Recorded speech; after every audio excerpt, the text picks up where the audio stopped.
am. Look at that. No. Yes, it's right here. Don't say no when it's yes. Look at him. He's beautiful. It's glorious. Kerbals. Why did Kerbal ever dare to reach for the stars? Was it for glory? Was it for science?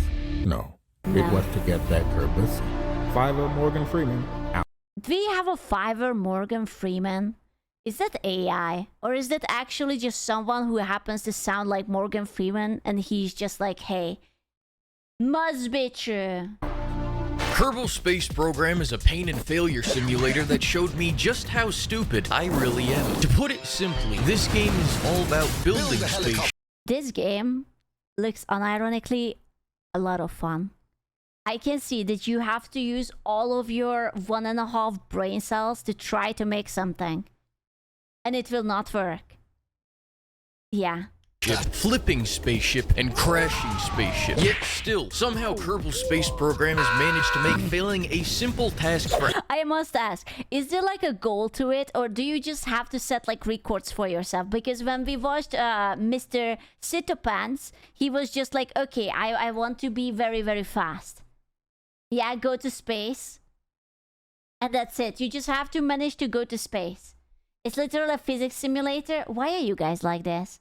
Why are boys having fun, but like in such an intellectual way? Why can't you just be a dumbass and look at like fancy colors and shapes or something as like whatever? Why must you do math for fun? Hours on end fun. It's one of the few games that I've played for this many hours. And how many? Wait, I'm judging the hours. 188 hours? Wait, what was the second starter? So this is team and what is that? Not that much. I mean, considering that it's a relatively simple loop, I think that's pretty good. You have 1,756 hours. Jesus Christ, what's wrong with you? And at the end of it, still felt like I have no fucking clue how to play it. So just in case I'm not being absolutely clear, viewer discretion is advised, because I do not, will not, and cannot play this game correctly. However, from this point onward, any shortcomings or lack of intelligence on my part will be vehemently refuted and blamed solely on the game. Let's get started by talking about my science last code of conduct. First off, I did not watch any tips videos and looked up the... Yeah, surely. knowing who he's collabing with. Oh man. Absolute minimum amount of things possible in order to maintain that authentically masochistic experience. Secondly, I do not let Kerbals die. I probably should have, but I don't. Especially not Jebediah, Bob, or Bill. I mean, I've probably got 60 hours just in saving the Kerbals alone, but instead of time, let me tell you a quick story to prove my dedication. At around the 120th hour, I had stranded just about every Kerbal I had on the moon because I... Wait, you can go to the moon. Oh my god, wait a second. So if he could strand the thing on the moon, does it mean that the other planets are game too? Like, can you land on Mars and some shit? Can you visit all the way to Pluto? How far can you go in space? You can go anywhere. Okay, but like, how far can you go? Like, how far do we actually know the universe? To the sun? You can't land on the sun, you silly. Your booty is going to burn. I wanted to reduce my carbon footprint by making every mission a one-way trip. However, I ran into a bit of a moral dilemma. I mean, the ice is cool, and I like the penguins, but I'm all out of human sacrifice. I mean, Kerbals. So for 20 hours across 2 real days, staying up to ungodly hours, I was... Bro, he was staying up for... Okay, what... Did he stay up till 5 a.m. or did he wake up to do this at 5 a.m.? Busted. I was in a constant loop of building, tweaking, flying, and failing to bring our boys home. Eventually having to cave into buying the DLC so that I can get those goated-based S-tier engines, only to then discover that all of them are in the final goddamn tier that I couldn't unlock because I was too broke. Yet still, in much due time, I prevailed. Finally landing on the moon at around 3 a.m., but only now, after 21 hours of losing my sanity, I discovered that I had put the single most durable piece of equipment over the hatches of every mobile processing science unit on the moon, entombing and trapping almost every Kerbal there. And if you try to break off the wheel, you're just gonna blow up the whole goddamn ship. Oh. Wait, but... It's fine. It's fine. They don't need to go anywhere. They are happy on the moon. It's nice and comfy inside. It's safe. That's where the tentacles can touch you. Trust me, I tried. But our savior mission was pointless. 39 berries. Oh, what the fuck is this? Why does the triangle have human skin? Oh. I'm mildly uncomfortable. 9 berries. I guess this is it. Look at the stars, Jib. Look at the stars. My third principle is that I drive my ships off of feel. You won't catch me using the nav ball. I don't even believe that shit exists. I built this big, beautiful ship, and all I need is a map and my God-given senses. Sure, does this make orbiting about 70% guesswork and increase the time to get a good orbit by about an hour? I mean, yeah. But the point is... 0 found. Let's talk about building ships, planes, and hellish abominations. Starting with ships. In the beginning of the game, you just want to make sure that they can go up. Then the big question is, how do I get them to come down without violently exploding my... Wait, you're supposed to get them to come down? Oh, I shouldn't play this game. I can't even drive a car properly without blowing it up. You want me to navigate it back down? My solution was finding ways to shoot the rocket even higher. So. You don't have to. Okay. Can I just like call it quits once they are up there and they are floating in space happily ever after? The invention of the cock rocket, given this name due to its striking resemblance with a giant... Johnson. Yes, sir. The cockets, for short, were not the biggest nor the most impressive, but at the end of the day, it's not the size, it's how you use it. And my usage is impeccable. I can't find a clever way to explain the remainder of the ships I've built, as they are unexplainable blobs of mismanaged funds. I mean, some of these ships single-handedly raising Kerbin's climate in just one launch. But luckily for Kerbin, their flight is cut short 25% of the time because it starts flipping its shit before it can even make it to leaving the atmosphere. Now let's talk about building planes. Planes are even more of a pain in the dick than spaceships because you have to align center of mass with thrusting direction with the lift thingy, which took me about 10 hours of plane building to figure out. Ooh, can you build like a space station? You know, to make it like circular and have like the needle in the middle and like make it that it sort of like flies out and then it rotates?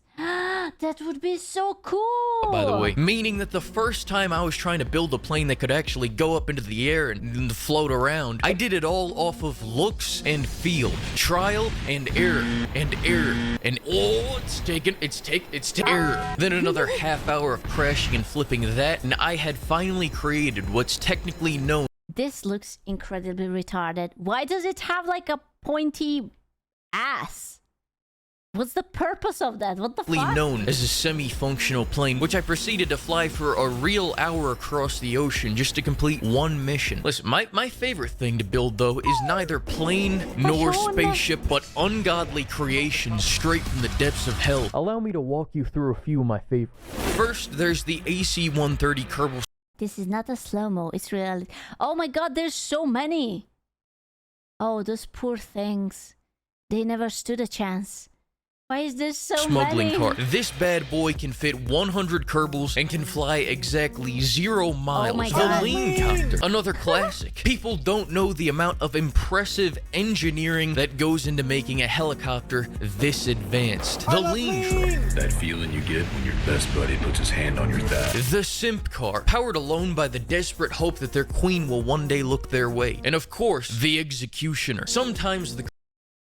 It looks like a frog. Kerbals get out of line, you get it. Sometimes they struggle to follow my very clear rules. For example, this Kerbal said that Morbius actually, get this, was actually a bad movie and that it didn't get 200. Wait, there's no way that the audience score was like 71%. There's no way. On Rotten Tomato, a direct violation of Rule 30. Don't get any ideals, Cato. Why not? Why not? Why not? I see potential in this game. 35. I see Any potential. last words, you filth? I'll more be seeing you in hell. Witness the origin of a new Marvel legend. You're gonna run. Morbius. Morbius. Get it now on digital. Now let's talk about the flying of these demonic vessels. You know, I'm gonna be honest with you. I don't think Morbius was as bad as people think it was. I have seen worse movies than that. I'm not sure if I could name you anything worse right now, but I'm okay. No, basically all of the Netflix originals are worse than Morbius. You never watched it? It was just goofy. It was weird. Have sex, except. Scratch that. Never mind. I wrote a whole lot about flying, but listen, you really shouldn't take any of my advice about flying. I wouldn't even poison your mind with my strategies on flying, although I guess I have a little bit. But now, landing. I'm the best there is at that shit. To start, landing a spaceship is a matter of bringing it to a complete balance. Not moving in one direction or the other, but mastering the art of stillness until you can gently land and accomplish whatever dumbass mission you're there to do. In contrast, landing planes is Can you change the flag? Can you replace the American flag with, like, you know, some other flags? And then you just like go there and it's like for the space station, but it's just like a jar of coom or something. No, it's like a flag, but it's like a jar of coom, and there's like a Pokato stuck inside the jar, and he's trying to get out, and there's the flag. Finger looking fucky wucky. Yeah. Not only must you find a decent flatland to land at, which it's bold to assume that I even have fuel when I go to land, but you also have to slow down your plane to the exact right speed and manage your altitude just right. Then you need to suspend into the landing at just the right angle so that you don't faceplant into the goddamn dirt. Don't even get me started on the trees. No! The goddamn trees are fake holograms deployed by the government to trick us into thinking that oxygen is real, that we all just live in a big simulation. Let me ask you this, you ever seen a baby tree? Boom! I can blow your goddamn mind. Sometimes when flying your plane, you might just run out of fuel over the ocean. Hey buddy, yeah. It happens all the time, especially when you never plan for a round trip. In this situation, you have two great options to keep your pilot and or, depending on your inclination, the passengers alive. Option 1, you can jump all/some life on board out of the plane and parachute or jetpack them safely into the water. Just if you're using a jetpack, He's so happy. Look at them. He's like, I haven't died today. Best day of my life. Whee! make sure you lose a proper amount of speed or else you'll vaporize your pilot in one of the most lethal cannonballs of all time. Option 2, you realize you have no fuel and you're already hurling towards the water. What do? You crash that bitch, but you crash it in just a way that breaks only the peripheral compartments other than the cockpit and the passenger cabin. Option 3, this one doesn't involve land, and instead of telling you, let me just roll the tape. Jesus Christ, does that ship even fly? What's the Delta V on that piece of It's Mr. Psychopants. garbage? If you had any more lean, you're gonna blind Mission Command. Calm down. Buddy, pull your dick out of that rocket. What the fuck? Why are the frames dropping?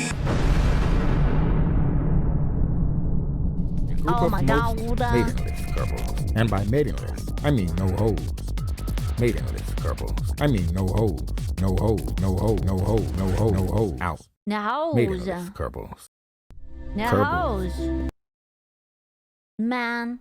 So they do know each other. Oh man, why do they not call up more often? It could be so fun.